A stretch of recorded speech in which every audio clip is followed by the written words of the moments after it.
Good afternoon, everyone. Thank you so much for joining us today. I'm Jenna Spinelle from the McCourtney Institute for Democracy at Penn State, and I will be leading today's conversation with Andrew Yang and Charlie Dent. This is the last event in the McCourtney Institute's Fall 2021 Speaker Series, but we have a lot of exciting things in store for the spring. You can find more on those events and subscribe to our newsletter at democracy.psu.edu. Today, as I said, I'm pleased to be joined by Charlie Dent and Andrew Yang for a conversation about democracy reform and the future of America's political parties. Charlie is the McCourtney Institute for Democracy's 2021 visiting fellow. This is his last official engagement with us during the fellowship, and we've really enjoyed having him with us on campus this semester. He spent 7 terms in Congress representing Pennsylvania's Lehigh Valley and served in the Pennsylvania state legislature before that. He's currently executive director of the Aspen Institute Congressional Program, a CNN political analyst, and a 501c3 advisor for the Renew America movement, which supports candidates who are committed to democracy and the rule of law. Charlie, welcome. Thanks for being here. Great to be here, Jenna. Andrew Yang ran for president in 2020 and mayor of New York City earlier this year. Most recently, he founded the Forward Party, a movement that brings together people interested in solving America's problems, debating ideas in good faith, and advocating for policies like open primaries and ranked choice voting. Before that, he started Humanity Forward to advance policies aimed at ending poverty. His latest book is Forward: Notes on the Future of Our Democracy, which you can find wherever you get your books and makes the perfect holiday gift for the democracy enthusiast in your life. Andrew, welcome. Thanks for being here. It's great to be here, Jenna. Thank you. Charlie, I feel like you're on campus. You're definitely outshining me in terms of your Penn State residency. Well, thanks. Well, that's... Yeah, so I know that both of you spend a lot of time thinking about how to fix what's broken in American politics, but perhaps have some different ideas about how to do that and where we go from here. So I'm hoping to explore some of those ideas today, and I certainly have questions for you, but I'm hoping that everyone watching will have questions too, and we'll have plenty of time to get to them. So I invite you to put your questions in the Zoom Q&A, and we will get to as many as we can over the next 75 minutes or so. So to dive in here, I'd like to start by having each of you diagnose the problem or problems you see with America's political parties and perhaps the party system as you see it. So Andrew, why don't you start us off? Oh, well, thank you, Jenna. And Charlie and I had a very brief exchange beforehand. We disagree violently about just about everything. No, I'm kidding. I think we see eye to eye on a lot of it. So I ran for president as a Democrat, which is probably when most of you met me, when I showed up on your TV screen at some point. And after my run ended, I started trying to figure out why we feel so stuck, why it doesn't feel like democracy is actually moving us forward. And I have determined that it is not working because it is not designed to work. And Charlie, I'd love to hear what you think about this, but right now we have very clear political incentives that reward someone for hewing to the party line and listening to the most partisan voters in their district. If you have a closed party primary, which is the case in most districts, your goal is not to get primaried from within your party, because if you get to the general election, you're going to win in 83% of the districts. 83% of the districts are either very blue or very red. So if you get to the general, you win. And the goal then is to just make sure you don't get challenged from within your party. This is one reason why there's such a vast divide right now, where the approval rating for U.S. Congress nationwide right now is about 28%. And most of you knew it was low. Maybe that's a little bit lower than you thought. The re-election rate for individual members is 92%, 94%, which I joke on the road is the win rate of the 96-97 Jordan-era Chicago Bulls. Like, if you are an incumbent, you're going to win most of the time as long as you avoid getting primaried. So we have very, very strong political incentives that are trying to keep people from compromising. Charlie, to his credit, and a lot of his like-minded colleagues like to compromise. But Charlie can attest to the fact that the folks who stepped forward and, for example, voted on the infrastructure package favorably from the Republican Party are now getting attacked, not because people had any principled objection to the policy, but just because of the politics of it. They thought that it might boost Joe Biden and the other party. So you have these incentives that are pushing people to the sides. You then have media organizations with the same incentives trying to separate us into ideological camps. And then social media layered upon the whole thing that just pours gasoline on it. Makes it so if you say something about the other side being nice, you'll probably get trashed immediately. So in this context, we feel stuck because we're being set up to fail. The two-party system is driving us towards Civil War 2.0. And if that seems hyperbolic, 42% of Americans on either side of the aisle now regard the other side as evil or their mortal enemies, much higher than at any time in the past. Charlie has been in public service long enough to know that it wasn't always like this. It was not always as polarized. The two parties used to actually get together and do things occasionally. They didn't regard each other as evil, certainly, in person. Whereas now the tenor has shifted. So what do we have to do about it? We have to recognize that this two-party system is not going to serve us well. That we're going to be trapped in a game of you lose, I lose, while the people lose faith, lose trust, and none of the problems get solved. That our clear choice right now is either to degenerate into political strife and conflict and violence, or have a political reawakening and rejuvenation to reach a different arrangement than this two-party duopoly that, by the way, is totally made up. Nothing in the founding documents about it. Constitution, silent on it. George Washington, John Adams, anti-partisan. It came about decades later and has now run its course, and we need a new chapter in American democracy that enables different points of view to actually emerge, which, by the way, right now the duopoly is designed to suppress at every turn. So that's where we are. 62% of Americans want an alternative. Duopoly wants to keep it from happening. And what will happen next? It's going to be up to you, the people who are attending this today. The future of democracy rests upon you, your generation, and Americans around the country to wake up and say, this is not going to work. Charlie, what do you make of what Andrew said, and perhaps your own diagnosis of the problem with the parties as they currently stand? Well, this is where I agree with Andrew that the incentives are misaligned in our system right now. He's correct when he says that, most Republican members of Congress, Democratic members of Congress come from very safe seats, that their battles are won or lost in their primaries. And that in order to survive politically, they have to look over their right or left shoulder. And that's how they survive and not get outflanked. And so they end up being either taking harder positions or getting co-opted by more extreme elements within their parties, and they tack hard to their bases. Now, and that's the reality. Now, I always like to point out, I was one of the few folks who came from what would be considered a marginal district, a swing district, a bellwether district, call it what you will. And I always said the math in my district was a little different than the math in all these other districts. I would point out that in order for me or any Republican to win in the district I held, where there were more Democrats than Republicans, I needed to win 85 to 90% of the Republican vote. I needed to win over half of the independents and nearly 30% of the Democrats. If it simply engaged in what many members of Congress do currently, which is simply pander to a base, or in this case, just the Republican base, and just focus exclusively on that, I'd probably get 43, 44% of the vote. Where I come from, we call that losing. And long story short is that, until these incentives are changed, I don't see the system getting better. And we're also in a period of what I would call negative partisanship. It's not that people in one party or the other like their party that much. They just hate the other party more.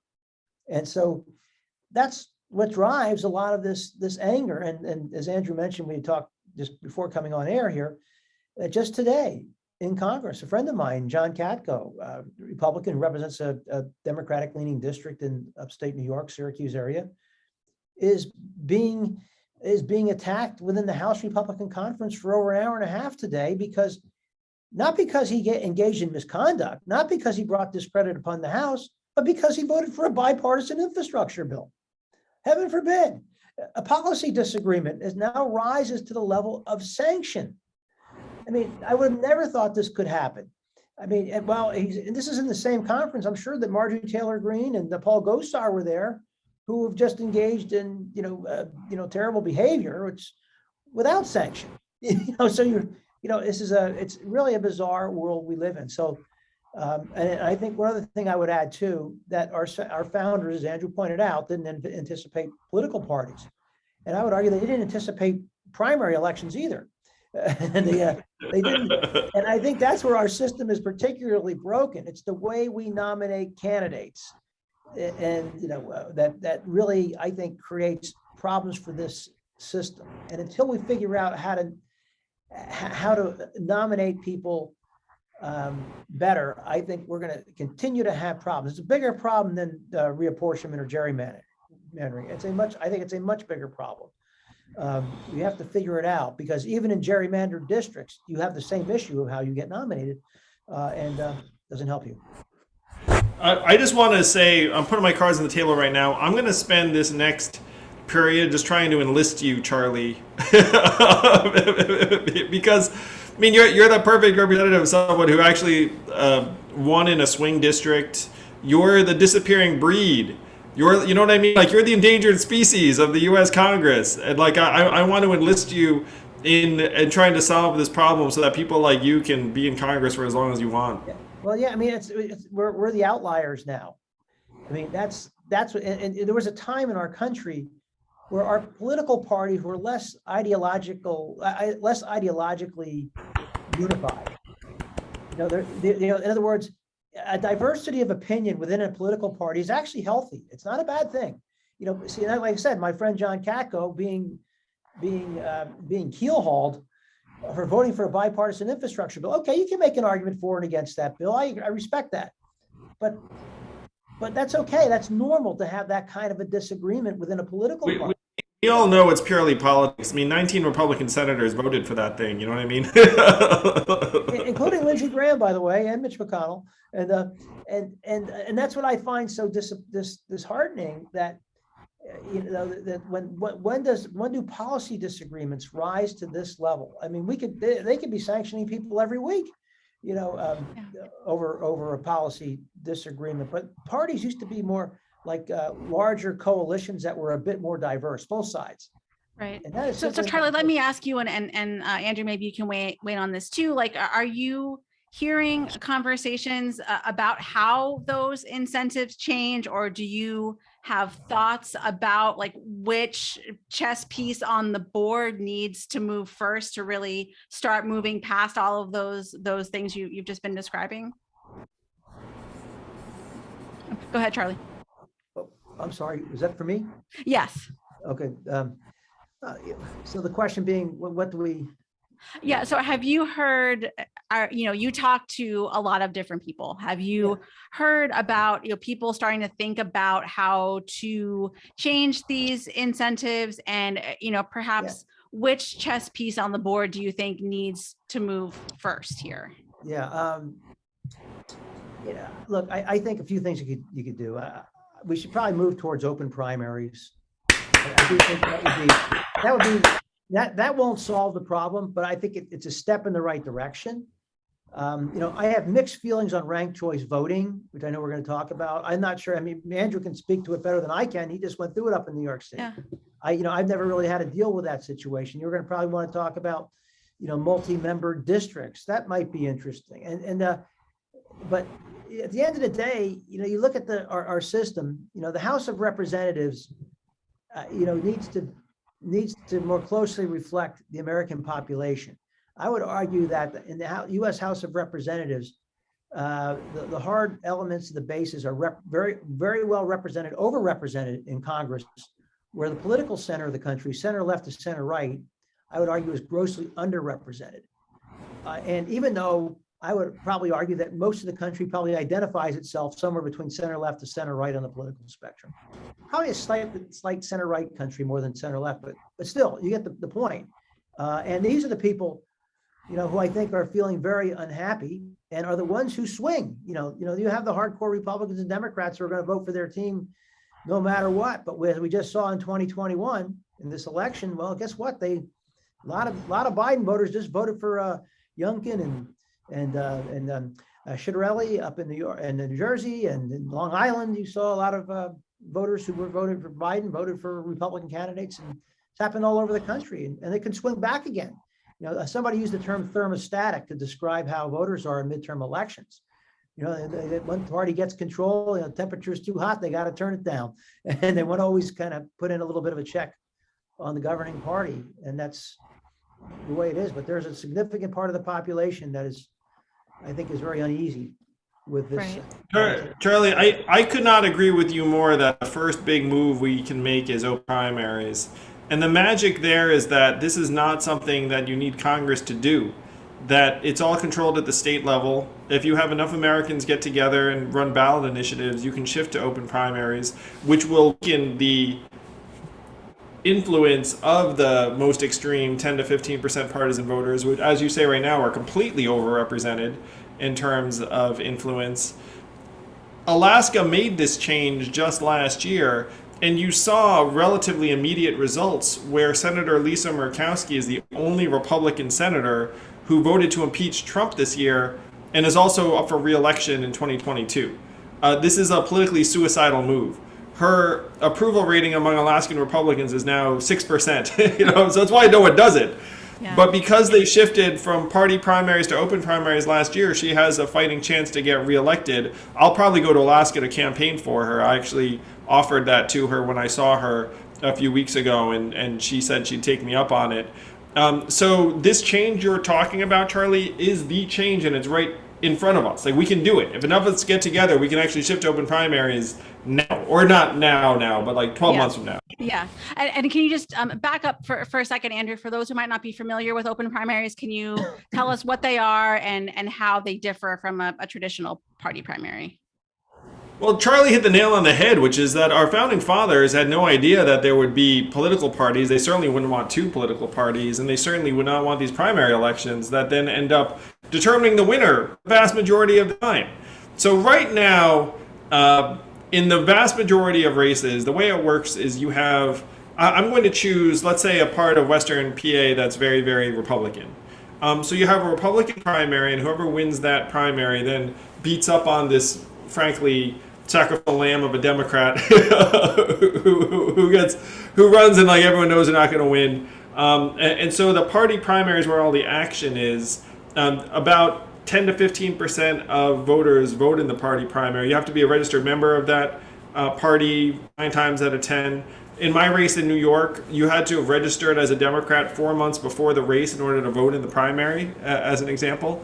And so this process is artificially empowering people who are not necessarily representative, who tend to be the most rabid partisans. And so what Charlie is saying is we should switch this process up, that instead of having it so you have Republicans here, which is, again, probably the winner, and then Democrats over here, and that's pretty much the race, you have an open primary system where anyone can run from any party. So you could have 2 Republicans, a Democrat, an independent, a libertarian, a forwardist, etc. And then you proceed to see who gets the most support, independent of party, independent of what the voter registration is. So if you're watching this and you're unregistered or an independent or whatever, you can vote for whichever of the candidates you like the most. So Charlie, you talked about how you like open primaries, you're not as sure about ranked choice voting. What I'm going to suggest is that if you have a truly open process where you could have, 8 candidates running, that it's much more practical and feasible to have the general election decided to be a ranked choice voting than through our current plurality voting system. Because if you did have, let's say, 2 Republicans and a Democrat come through, then the problem in our current system is that the Republicans would cannibalize each other, and then the Democrat wins without actually having majority support. Whereas with ranked choice voting, whoever wins has to have majority support, and you don't cannibalize each other. There's no spoiler effect. So effectively, open primaries often will end up leading to something like ranked choice voting if you let in more than 2 candidates into the final general election. So in California, they have these open primaries. They let 2 people through, and so there's no need to adjust the process. But if you were to let more people than 2 through, then you'd want to have something like ranked choice voting, because you don't want 2 people from the same party to eat each other's vote. In California, they have something called, I always thought they call that with the jungle primary, and where in Pennsylvania, when I think of open primary, I'm thinking, okay, there's a primary election still for the Republican nominee, but anyone can vote in it. Republican, Democrat, or Independent can vote in the Republican primary. That's what I'm kind of thinking of in terms of an open primary. Same on the Democratic side.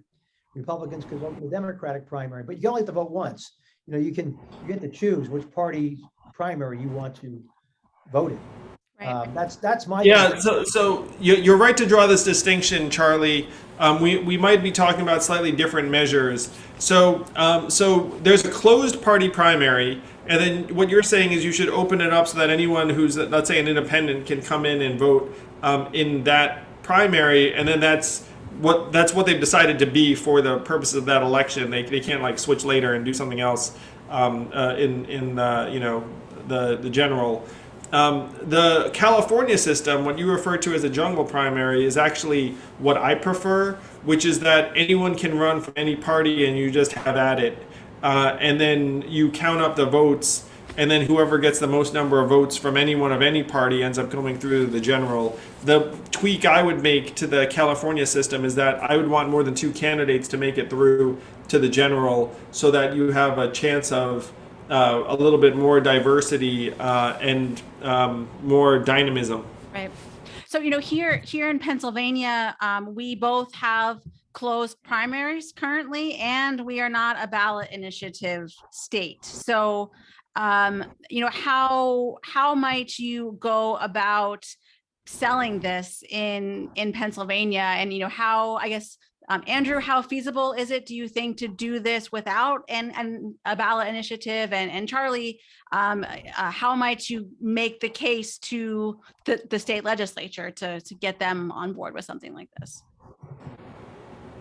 Well, I'll certainly lead off, and Charlie, having served in the state legislature, has a sense of it.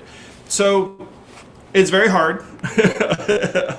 A ballot initiative is not an easy thing either, though I do want to point out again that one state, Alaska, did this last year. Just a bunch of Alaskans got together and said, the current system's not working, let's change it. So it's clearly achievable in 24 states around the country that do have ballot initiatives. In a non-ballot initiative state like Pennsylvania, the state legislators would need to decide to make this change.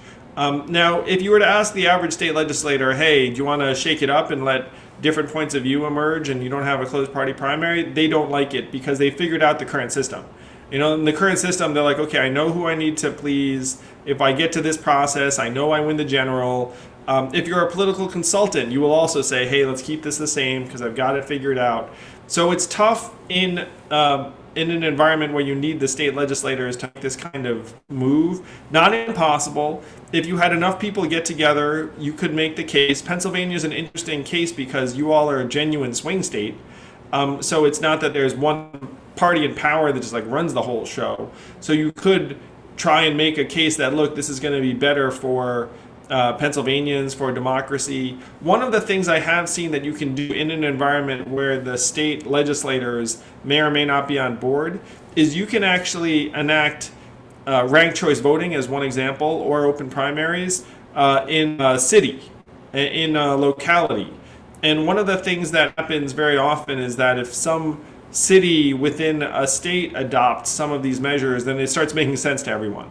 Because change sometimes can be a little bit daunting to people, but as soon as someone is using it. So let's say, hypothetically, Pittsburgh were to start using ranked choice voting and it had like, nonpartisan primaries. Then people in Pennsylvania would be like, oh, well, Pittsburgh's doing it, so maybe we should do it statewide. So that'd be what I would suggest, is that if you think that you can't get it through the state legislature, you can actually make it happen at the local level. Charlie, what do you think? Well, I guess as I'm just listening to all this, I'm starting to think that we need legislators. They get elected under the current system. Let's be clear about that. And And since they've been elected under the system, they're probably less apt to want to change it.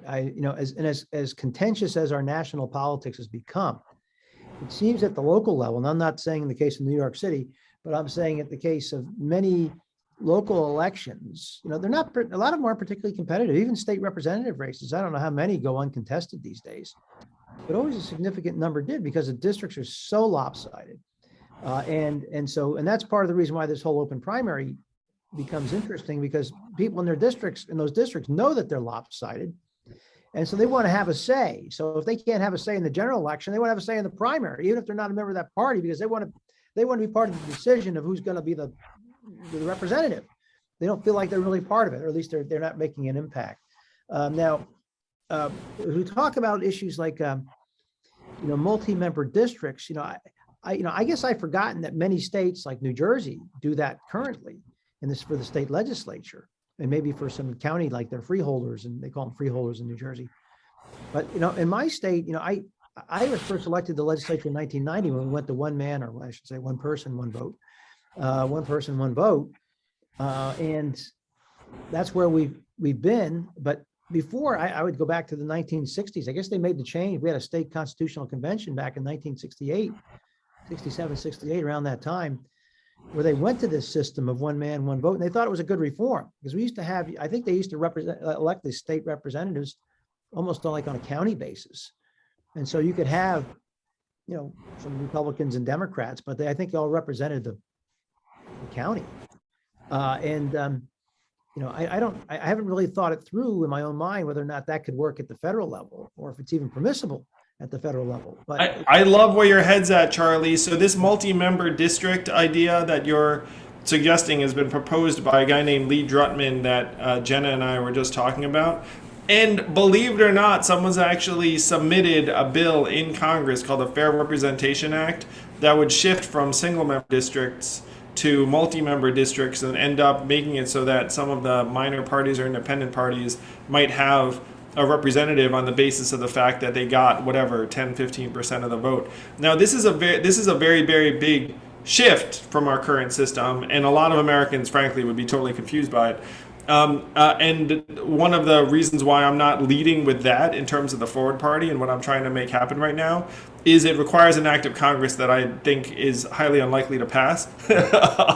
But you should know that it's actually on the table now, where there is a bill, there are people talking about it, and it sounds like it would be something similar to what you've seen at the state level on the federal level. I don't know what you think about that, Charlie. What's your reaction to that?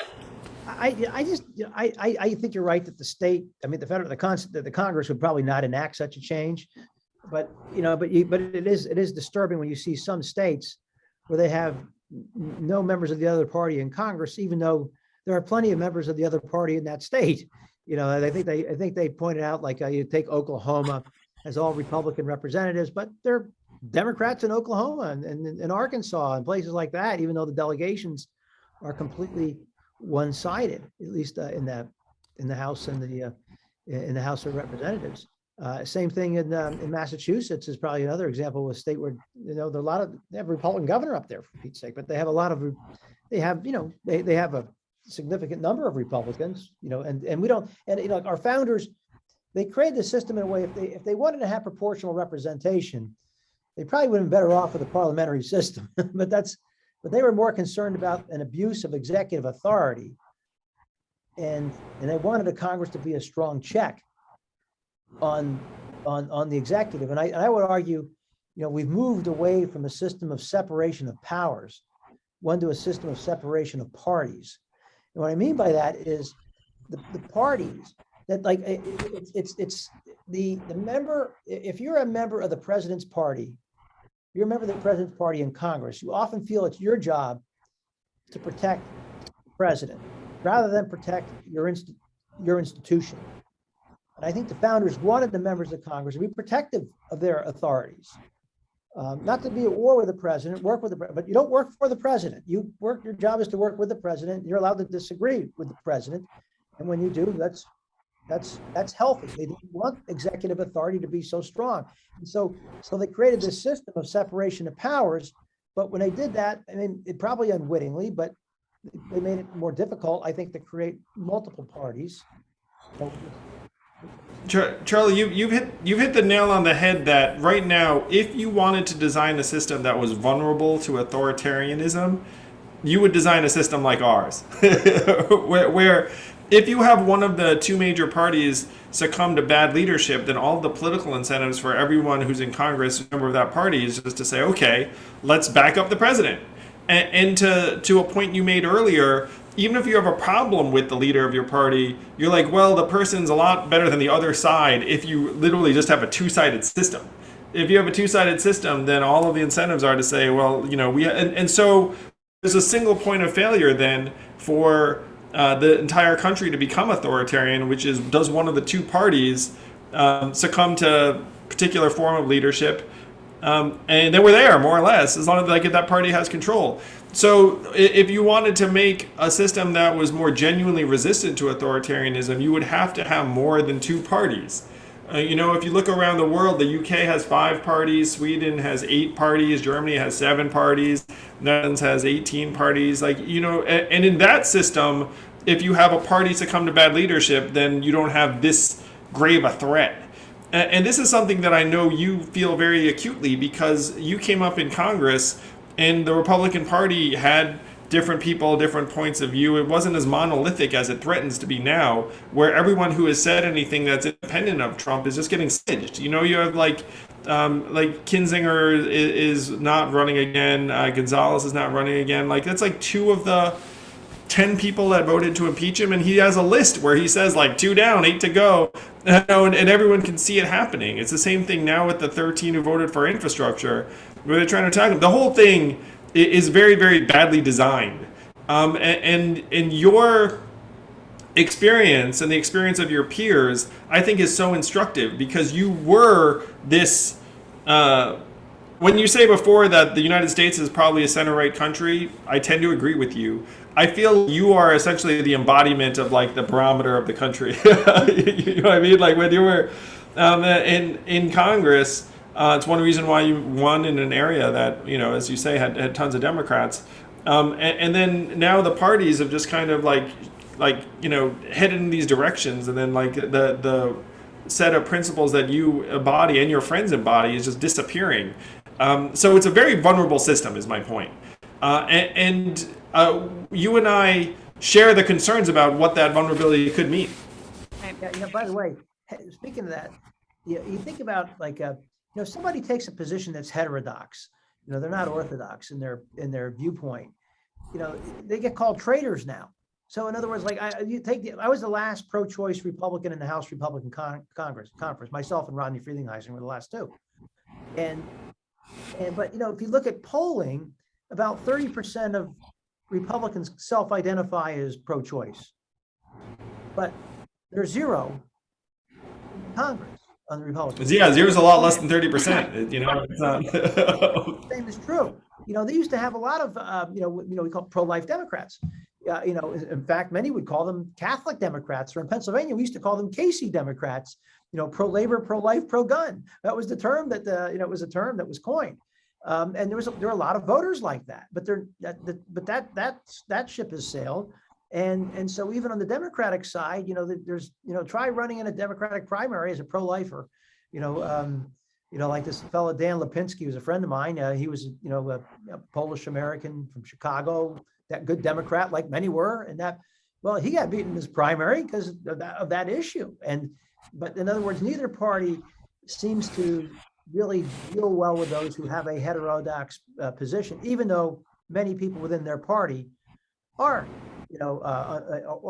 not monolithic in their viewpoints, but the members of the Congress are. We don't have a political outlet in the American political system like they do in Europe. In the UK, they have the Liberal Party. In Germany, they call them the Free Democrats. But these are the folks who don't, who might be, who in the United States used to be able to find a home in either party, but now they're kind of lost. And we just don't allow. Well, Charlie, you're not going to believe it, but I have taken it upon myself to create a political home for those people. So it's called the Forward Party. It's not left or right, it's forward. And it actually includes a lot of the people you're describing who are very much underrepresented politically right now, and there's no place to go. Now, the open question is whether this movement that I kicked off last month will be able to make meaningful headway in an environment where all of the political incentives are toward the extremes. And there are a lot of people who are keeping a very close eye on what we're building at the Forward Party, because there's both this sense it's like, oh, that can't be done, and then it's intrigue. It's like, wait, can it be done?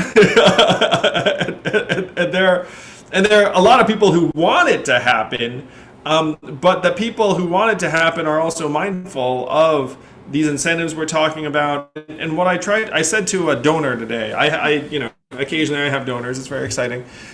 So I said to a donor today is that, what we have to do is we have to recreate the political incentives that exist right now around the extremes to get them votes, media, and money.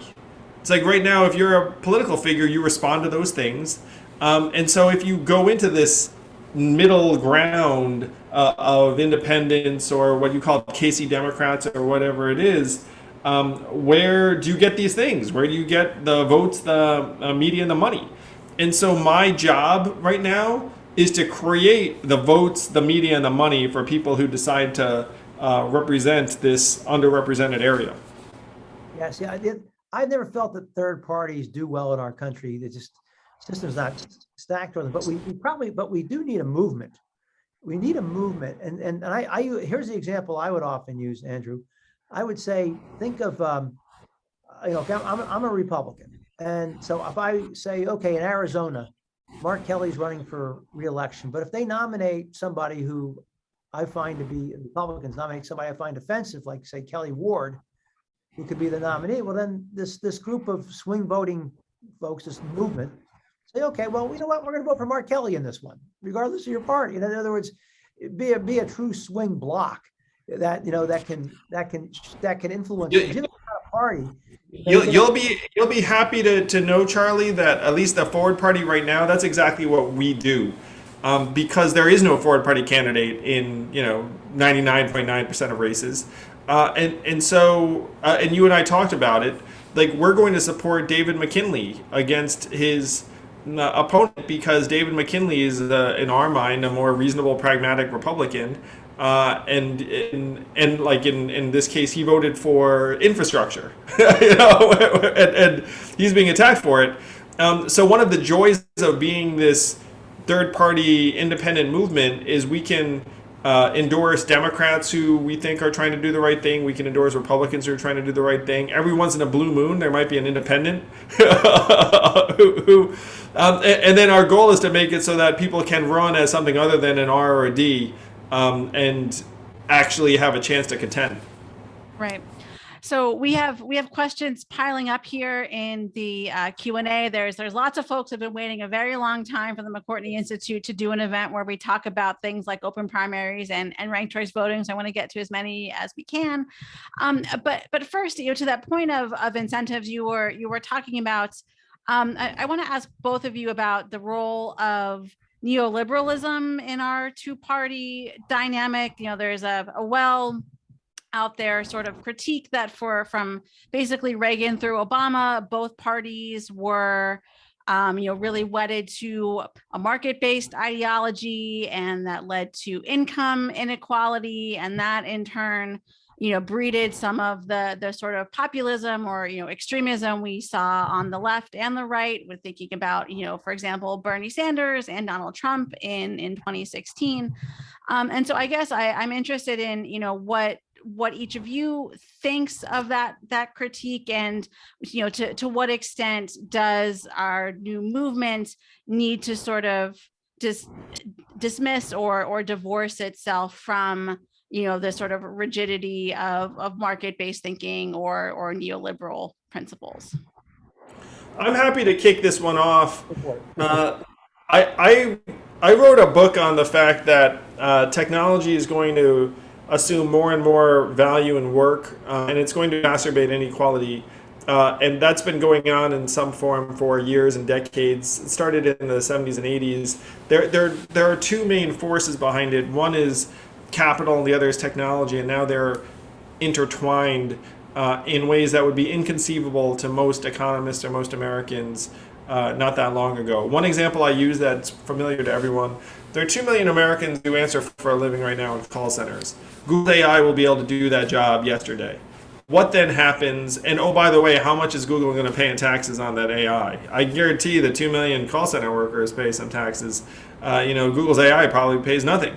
And then you can actually have that situation compounded over and over again throughout the economy. So in that environment, if you say, hey, the market's going to figure it out, it's like, well, the market's going to figure out how to get rid of a lot of people. Like the market's not going to figure out a way to make Main Street, Pennsylvania thrive, and has this been driving some of the political and cultural episodes of the last number of years? Of course it has. It's why I decided to run for president, because I had traveled in Michigan, Ohio, Pennsylvania, Alabama, Louisiana, Missouri. I saw the aftermath of the loss of manufacturing jobs, and I knew that was going to happen to retail jobs and then to administrative jobs and then on through the economy. So things are getting faster, not slower. Things are getting more extreme and unequal, not less.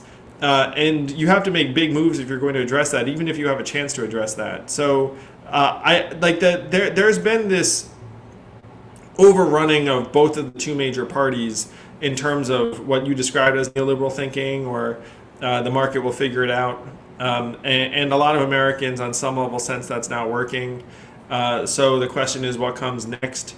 I have some ideas. I mean, the Forward Party's platform is around trying to transition to what we call a human-centered economy, which is just how people are doing is your measurement of progress. And then you'd see that, by the way, our standard of living has been declining for 30, 40 years.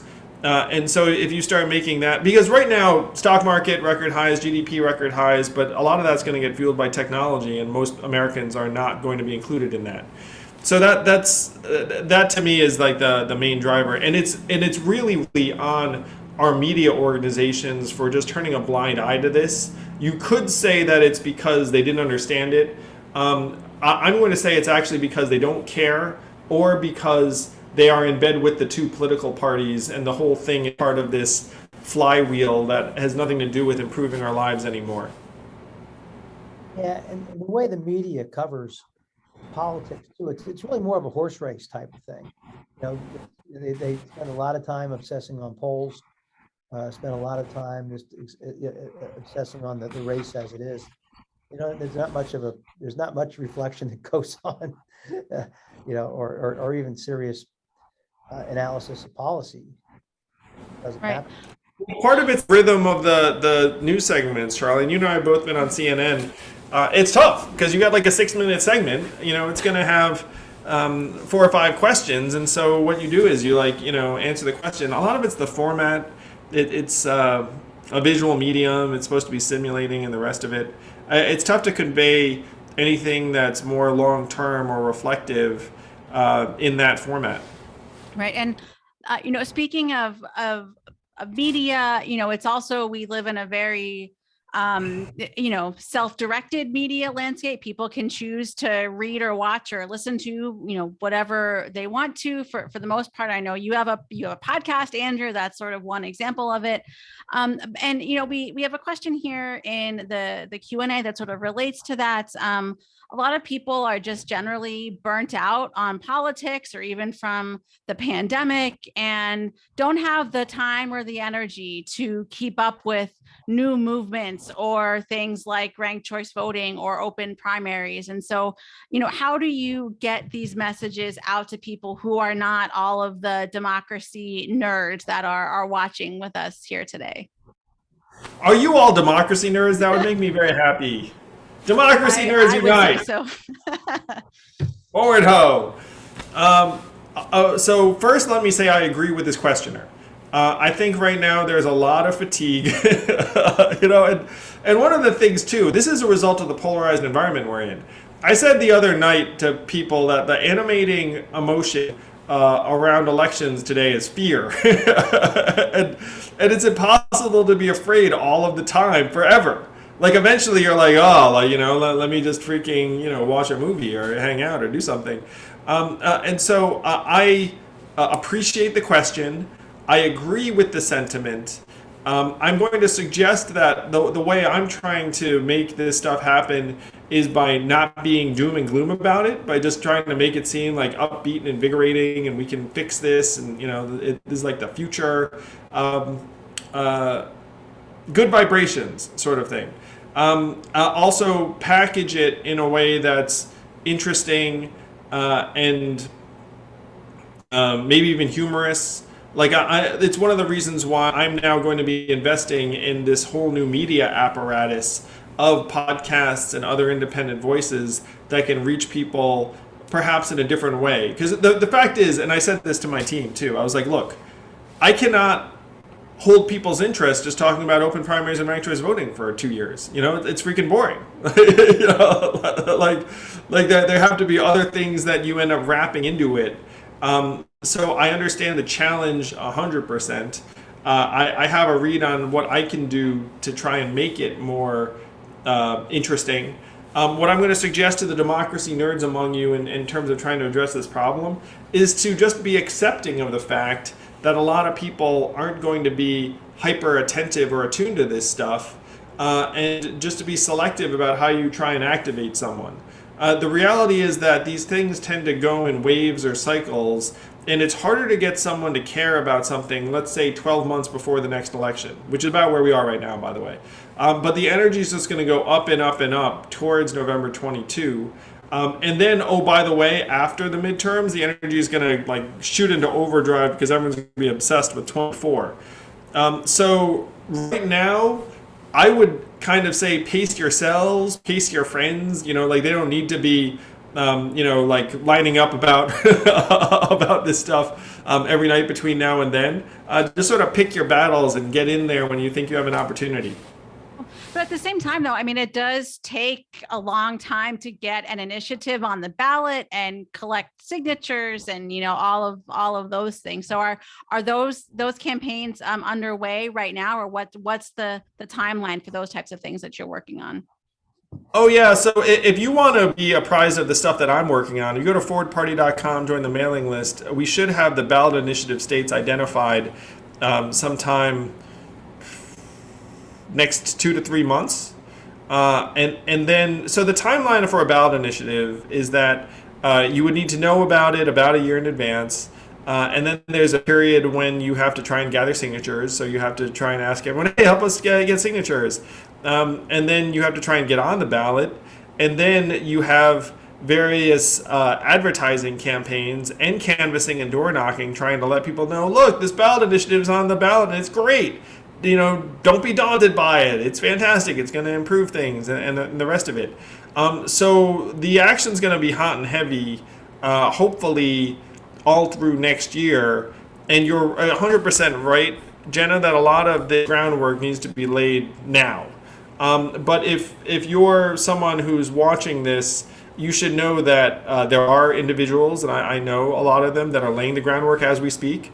And so if you want to help, there is going to be ample opportunity for you to help. And if you have an interest in this, you go to forwardparty.com. I would absolutely love that. And we're going to make some changes. It's going to be great.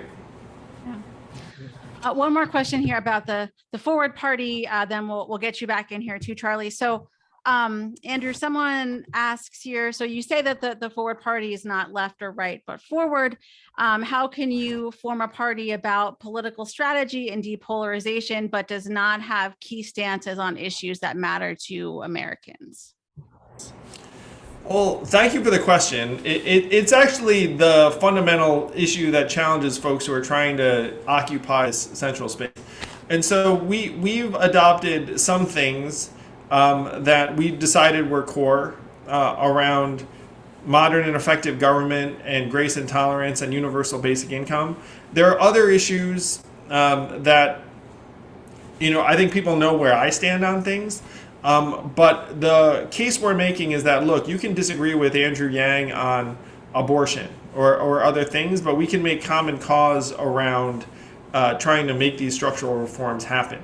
The game that the two parties play is by taking a stance on the social issue, which, by the way, neither side can legislate anyway right now, very, very, very often. And so then you take a stance, and then that has the advantage of activating one group and then the disadvantage of deactivating another. And so you could go down the list and and choose a bunch of things. Again, I think anyone who decides to Google my old website knows where I personally stand on these things.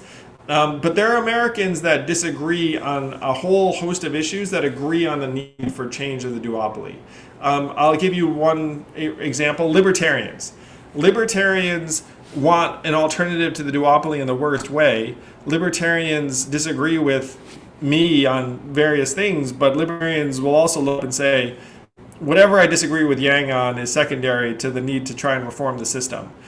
So I very much appreciate the question, and it is a judgment call. It's a tough one. It's an issue that any third-party movement ends up facing. All right, thank you. Charlie, let's get you back in here. So we have a question here about incumbents. How do we get people to vote out incumbents, and how much of an issue or this sort of set of problems we've been talking about do you think incumbents play here? Well, I would make a case that incumbents in many respects have it harder now than they used to. When I first got involved in politics, I ran for the state house in 1990, and I think at that time the Pennsylvania legislature had a 98% retention rate. It was much higher than it is today. And what we've seen is that there has been a lot of turnover, at least in the Congress. There has been a lot of turnover. I should say involuntary turnover, that the members have been defeated. But the way it usually happens, though, it's not like people just come out there and the people say they're going to vote out all incumbents. Well, that never happens. What they do, they usually vote out incumbents of one party or the other. They usually, when they vote out incumbents, they're very targeted. This is the year we have these, I'll say, these parliamentary voting patterns that have emerged in our system, and particularly in the first year, or I should say, the first midterm of a new president, especially when they have full control of the Congress. They guess what? They're going to lose a whole bunch of incumbents, and we saw, this is shaping up like this year is shaping up either like 1994. 2010 or 2018. These are the analogous years that I see. And again, it's that voters are actually throwing out people they're angry with, but it's usually just one party. In 2018, it was Republicans who got their heads handed to them. In 2010, it was the Democrats. And you usually find that almost no incumbents of the winning party lose. Very few. Some have, but a very small number. And it's the other side that gets routed. And that's, so I would just say to the questioner that there has been turnover, but maybe not the kind that you had anticipated. Since I left Congress, I think last I checked, about 40% of the House Republican Conference has turned over since I left in 2018. Wow. Yeah. I have to go check. I should check some Google that, check that number. But Yeah. About 40%. Yeah. So, going back, we have lots of questions here. People have really picked up on this open primary, closed primary thing, perhaps not surprising given the state of affairs in Pennsylvania we were talking about earlier.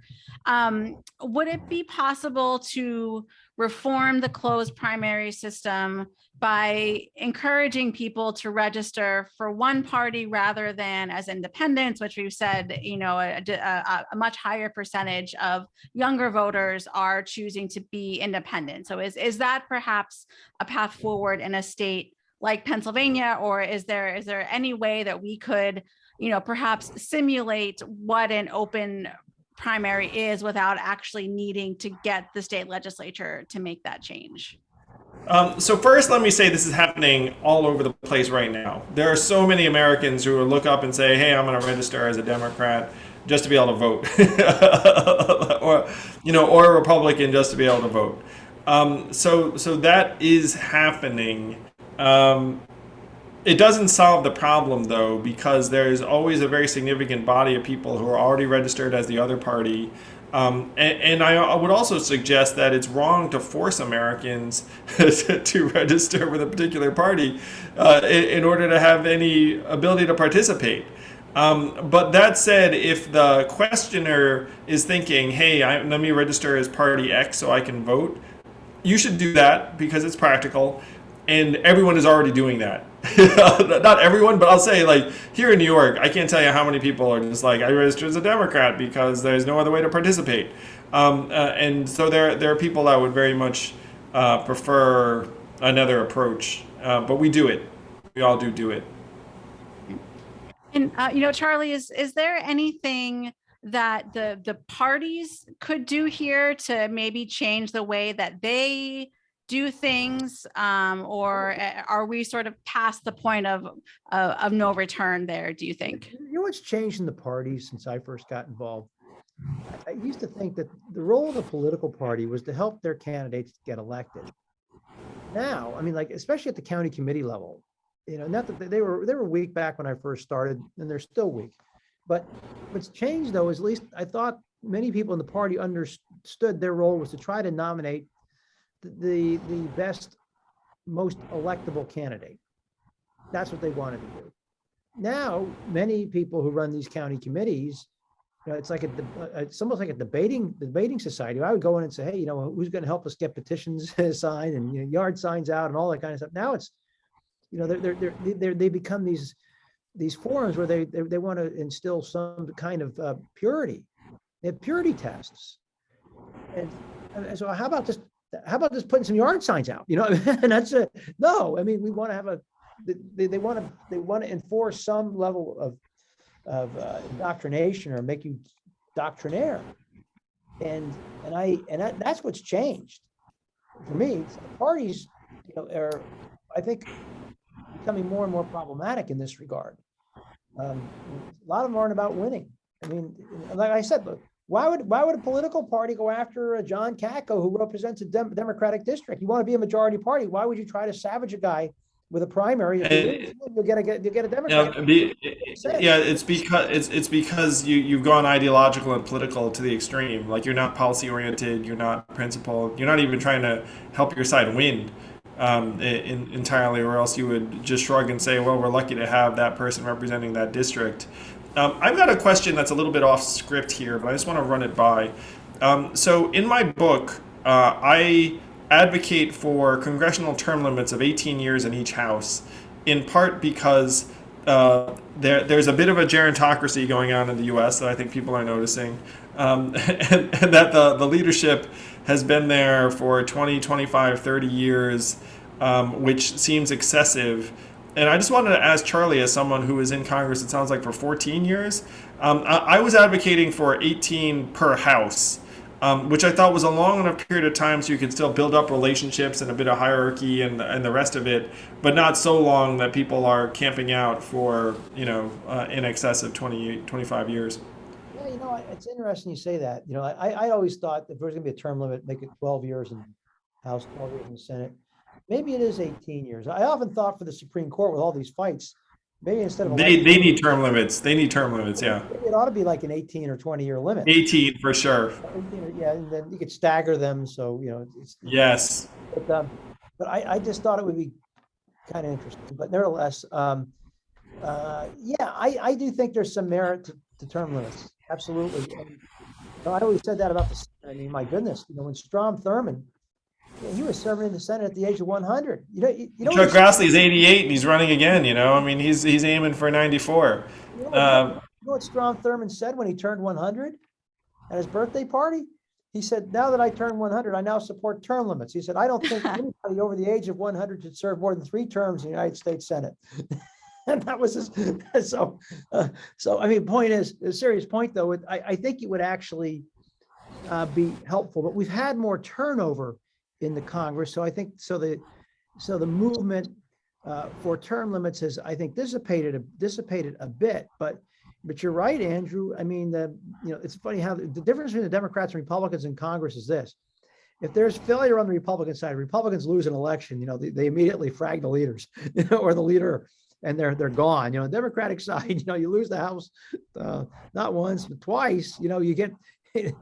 They, No, well, so this is what complaint of mine. It's like Democrats blame the voters when they lose. It's like, oh, the vote, they don't blame their own leaders or themselves. Yeah. Um, yeah. yeah, so 74% of Americans are for some version of term limits. It's one reason why, to me, like it's one thing that I was curious about because I'm for them. I think it would help. I think Yeah. at 18 years though, I think you can develop a lot of experience in 18 years. I had 28 years between state and federal, 14 and 14 roughly, and you can develop a lot of expertise and experience. And I think 18 years, if you can't accomplish what you want to do in 18 years, maybe you ought to look for something else. And Yes. the joke was the U.S. Senate. God, it was the best skilled nursing care money could buy. If you get it. I mean, but they have an issue there. You're right. It's much older. The House, on the House Democratic side, that was the one thing Republicans did better, I thought, than Democrats in the House was that we term limited our committee chairs. And Wow. we did not appoint our committee chairs based on seniority, and actually that was very helpful. We were able to, frankly, we were able to appoint in many cases better people to those chairmanships over the years. And the Democrats were kind of stuck with the most senior guys who were very old, and you had a lot of people down below them in the Democratic House, who would have been better chairs, but they couldn't leapfrog them. Right. So Wow, I did not know that you all did that relative to the Democrat. That's fascinating. Kind of got that right. And a lot of Democrats with whom I talk who are in Congress kind of liked that Republicans were able to do that. They said, God, I wish we could have that rule too. Oh, of course, there's like a group of upcoming Democrats that dearly wish that was the case on their side. I even have a clever way to pass these term limits, Charlie, and I want you to try and nudge some of your old colleagues. Check it out. 18-year term limits in each house, but current lawmakers are exempt. You all get grandfathered in. That way they can pass it. It's no skin off anyone's back. And it's only after someone new shows up that the term limits apply to them. So this way they get to be principled and say, we're going to do this, and it doesn't even affect any of them. That's my clever way to get it in. Or it wouldn't take effect for, 5 years out or something, or whatever it is. Given they all have Yeah. So, the other thing that often comes up in discussions about democracy reform is universal voting. What do you both think about that? So the notion that people would be automatically registered to vote, or even in the Australian model, where if you don't vote, you get something that's the equivalent of a parking ticket, or something along those lines. What do you make of that, and how might just increasing the number of voters help to change some of these incentives we've been talking about? This is the kind of investment in our democracy that we should be making. I would be for everything all the way up to compulsory voting. I would, because right now you have this kind of decrepit, kludgy system that everyone's losing faith in. And so if you had a larger number of people voting, I think then you would immediately see, wait a minute, why is it that everything gets decided in the party primary, and this doesn't reflect what I think at all? It's not like the more, if you had more people participating, you would realize just how bizarre and dysfunctional our current system is. So I'm for anything that's going to lead in that direction. I'd probably disagree a bit here. I believe in informed participation. I want people to participate on their own free will. If you don't want to vote, you have a right not to vote. And I think you should vote, but if you don't believe in the system, if you don't think it's worth your time, well then, I'm not going to waste my time trying to explain to somebody why they should. But that's the bad news. The good news is, I think in many respects there is greater. When I was younger, people used to talk about voter apathy all the time. Apathy was the big thing. Nobody was happy. And frankly, it was a more contented time. And now I would argue that we don't talk as much about voter apathy as we used to, because it seems like so many people are energized and engaged. Now, not always in a healthy way. I mean, they're angry. And, I feel like at times we've lost a sense of shame and the sense of ability for people to recognize their own hypocrisy. Now, I get it. We're in politics. There's always a certain amount of hypocrisy. I accept that. And, that's probably somewhat normal. But nowadays, I mean, the Now, politics, man, yeah, it's well beyond the pale. I agree. it's like the politics is so situational. I mean, and like you talk to somebody and say, like, my goodness, you're taking a position 180 degrees opposite you just did a couple of years ago. The only difference is that when your guy does whatever is going on, that's righteous and just. If the other guy does the same thing a couple of years later, he's your opponent, well, does the same damn thing, well, that's a human rights violation. So, and a lot of people don't choose to recognize that. I mean, and just kind of dismiss it as if this is all just politics. But it's gotten, again, I get that there's hypocrisy. You adjust. Well, Charlie, I want to double down on what you're saying, because you've seen the changes. It's going to get worse, not better. And the question I would pose to you and to everyone here today is, like, where do we think this ends? How does it get resolved? And I'm going to tell you all where it ends. It ends in catastrophe, in unthinkable scenes of violence and unrest and strife. And even, again, this Civil War 2.0 that I referenced earlier, political stress in this country is at Civil War levels, according to various scholars who measure this sort of thing. So you've seen it. You've lived it. You see where we're sliding. And then the question is, what do we do? Do we just let it sink into the mud? Do we let the mistrust rise to this level? Do we let the hypocrisy, as you're suggesting, and right now there are no real political repercussions. There's this kind of soft set of norms that people relied on to keep us essentially in some level of like discipline or self-regulation or check, and those are all gone. and in some ways, Trump has been the person to kind of expose just how reliant upon those norms we were. And now that they're gone, we're looking for a substitute, and they're nowhere to be found. To me, the only thing we can do is try and invest in a better, more resilient system that actually carries with it some of these reforms and new incentives that we would like to see. It's a very, very big lift. But we need to do it, or else we're going to end up heading down the other road, which we all can see very clearly is speeding up. We're like heading down. It was like one of those, movies where like you're in here and it's about to speed up. It's a bit, unfortunately, like climate change. It reminds me of that. So anyway, Charlie, I just want to emphasize what you're just saying and saying, like, look, like, we all see it. You've lived it. Like, let's do something about it. I was just going to say, I thought January 6th, I was very shaken on that day, just watching those images. I thought, okay, that's the end. Okay, now we gotten this out of our system. As awful this was, got to get better. Now I'm starting to think that was just the beginning. It's just, or is it more like that was like the flare up before the series of earthquakes? Where there's like a pre-shock. January 6th was not the earthquake. January 6th was the thing before the earthquake. Right. I just thought that was, kind of a seminal moment, and where I never just watching those images in that building with, I'd spent so much time in, seeing that guy walking across the rotunda with a Confederate flag draped over his shoulder or hanging over his shoulder on the pole. I just couldn't imagine that these people were able to forcibly enter the Capitol and, go around and destroy property and fight with the police and, try to actually disrupt the transfer of power. I thought it is almost surreal. I mean, I just didn't believe, I almost couldn't believe what I was watching at that day. I mean, I was on CNN that day, by the way, which was the best ratings day in history, because I was on CNN. Well, no, because of what happened. No, but it was their best ratings day in history, they told me later. But just being on and just feeling so emotional about the whole thing. Of course, you worked there, you lived there. Yeah. Other people but to me, it was just like, I just can't believe I'm witnessing this.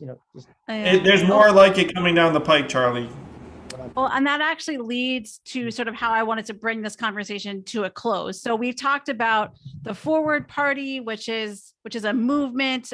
Charlie, you're involved with Renew America, which is a movement, right? So we've clearly got some momentum going in these different directions, but at what point is a movement not going to be enough? At what point do we need something that is more like a bona fide third party? What are some of the signs that you're going to be looking for moving forward, as when we reach that line of demarcation, or whatever metaphor you want to use about when it's time to have more than just a movement, if at all? Well, let me say that it's urgent. In my mind, we literally have one cycle. We have 12 months. Not to put pressure on the people watching this, but we have 12 months. Um, One big step forward would be to improve the incentives of legislators so they can vote their conscience and not get castigated by their party, not be as beholden to their party, really. Like, if you're beholden to the voters, that's great. If you're beholden to 51% of the people in your district, that's the point. So if we can get these ballot initiatives across the finish line in, let's call it 3, 4, 5 states, then you'd see incentives improve for 6, 8, 10 senators. I mean, that's a huge deal. That could be enough to save democracy. I'm for better incentives as quickly as possible, and I'm for any third party emerging, whether it's the Forward Party or some other group. In my mind, the duopoly has run its course, and we need to try and transition to either multi-member districts and the rest of it through the Fair Representation Act, or multi-party democracy with more than 2 parties, 3 parties, 4 parties, 5 parties, whatever. So can we get that done in the next 1 to 3 years? We're going to find out. And if we can't get that done, then I think we're going to see the negative consequences pretty quickly. Well, look, I want to be, I always want to be optimistic. And, I've always felt the American people are pretty pragmatic. This is a country that a bunch of doers. I always felt like this country's always been the point of the spear. A lot of innovation occurs here. Something special about this place. That's why people come here. Even people, they still breaking down you can see what's happening on the border. Hey, people trying to get in here. Too many of them unlawfully, unfortunately, but so there's something special about this place. People want to be part of it. And so, but part of what that attraction is, there's always been a certain amount of stability, political stability. Civil War, but there's been a lot of political stability for much of our history. And we always kind of figured it out. And that's one thing I noticed this from the Europeans. This is pre-Trump, by the way. Pre-Trump, I remember in Germany, they said, we always figured with the Americans, they do a lot of stuff, but at the end of the day, they figure it out. They get it done. Now we're not so sure. We're not so sure. And that was before Trump. They were starting to work. We had these battles, these high stakes games with, the debt ceiling and government shutdowns and all this stuff. And it looked destabilizing. And, but that was not the American thing. America, is kind of a business oriented country, and, instability is bad for business. It's just bad for business. You want certainty, stability, certain amount of discipline, certain amount of order. You're going to have, it's not like in other countries where, they have, political disruption, it's change. It's not orderly and peaceful like here. And that's one reason why people want to come here. But this wake up call that we got on January 6th, that, maybe that normal orderly process is fragile and might not be the sure thing we always thought it was. And so I don't know. I don't have an answer, but I do think that most people in this country, want it to succeed. They don't want to blow it up. They're not nihilists. Most of them are not. Although we have a bunch of people who are. We don't want to. They don't want the system to fail. And it's time to give those people a voice and a home. That's really the whole mission. I agree with you, Charlie. That's where most Americans are. It's just, where the heck do they go today? Mm-hmm. Yeah. Right. And, we did have lots and lots of great questions that we didn't have time to get to. I think people are even eager to dig into this stuff even more in the nitty gritty than we were able to get to today. If people do want to perhaps contact each of you or your respective organizations, is there a good way to do that, or to keep this conversation going moving forward? Yeah, so this is my mission in life. I do it every day. So please do just reach on out to the Forward Party. The person to do so is Blair, BLAIR, at forwardparty.com. So it looks like Jenna's typing that up. You can also reach out to me on social media, the Forward Party, Andrew Yang. But let's do it. Let's build a movement. Let's get it done. I love democracy, nerds. You all see it clearly. We have to be the people that take this message to the rest of the country, because they all can feel it. They're like, hey, it's not working. What do we do? There's nothing that we can do. And then we have to go to them. It's like, oh, there is something we can do. Enough of us get together. We can actually change the mechanics, change the incentives, and give ourselves a real chance. And then people's eyes will light up, and we will show the way forward. So thank you. This is such a joy. And Charlie, I'd love to be in touch. I think you and I are like-minded about a lot of this stuff. I don't know how good a job I did of onboarding you during this hour, Charlie, but this was my goal, for you to become a stealth forwardist, and then you can, bring the message on TV or wherever. Thoughts? Well, no, Did I get you? Well, look, you have a lot of great ideas. Lot of, I think you're innovative in that you want to disrupt the system in a positive way. You want to find an outlet for a lot of people who feel orphaned right now, or homeless, as you said. And I think that's important. I got involved with a group too that feels the same way. They want to, but I'm not in the position where I want a new party. Because I just don't think new parties work. But I do feel like that the parties shouldn't take their members for granted. And just assume a blind loyalty, which happens now. It's my team. If you're not with my team, you're a traitor. And at some point you have to say, well, if you betray certain values, why should I be loyal to you? I can still deviate then. In my opinion, Charlie, the Republican Party should be moderate Republicans and conservative Republicans / Trumpers, and the Democratic Party should be progressives and Democrats. There should probably be a party somewhere in the middle. And then if you had that system, it would be much more sane, because dozens of your former colleagues would be not going along with the Trump line. They just have to, because it's one party. It should not be one party, in my opinion. By the way, Jenna will give you my Gmail address after the show here. Yeah, we'll connect you guys for sure, and we'll keep this conversation going. Thank you, Charlie. Thank you, Andrew. Thank you, Penn State. Thank you, Jenna. Thank you, democracy. Yeah, let's go. We'll save it in Pennsylvania first. All right, Penn State. Wonderful to be a visiting fellow with the McCourtney Institute, and we are. All right, Penn State. Thanks, everybody. Have a great night. Bye. Bye, everyone. Let's go. USA.